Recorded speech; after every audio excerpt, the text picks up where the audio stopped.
il y a deux formes principales. Actuellement, nous ne savons traiter que la forme que je vais qualifier d'humide, qui n'est pas la majorité, mais on arrive à la traiter, ou du moins on arrive à la limiter. On n'arrive pas encore à traiter la forme atrophique. En revanche, on peut arriver à se protéger un peu de cette forme atrophique par des modifications au niveau de l'alimentation et par le fait de limiter, par exemple, une exposition au tabac.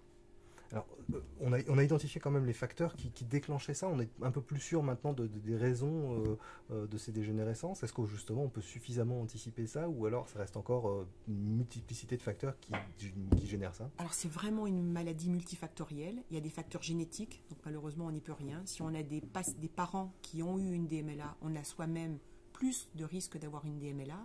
Et ce qui est important alors, c'est de limiter les risques que l'on appelle environnementaux qui vont augmenter ce risque, comme par exemple le tabac ou comme par exemple une mauvaise alimentation.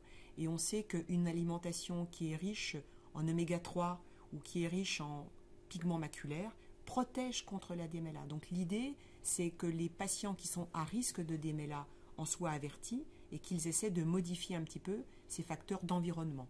Et ça se passe à quel niveau? Il faut avoir c'est un travail en tandem avec les services ophtalmo, avec un nutritionniste? Comment ça se passe? Non, parce qu'on peut facilement modifier son alimentation. Il suffit d'augmenter son alimentation en poisson gras, en consommation d'huile de colza, en consommation de noix, de noisettes. Et dans ces cas-là, on se retrouve avec une alimentation qui va protéger contre le risque de la DMLA.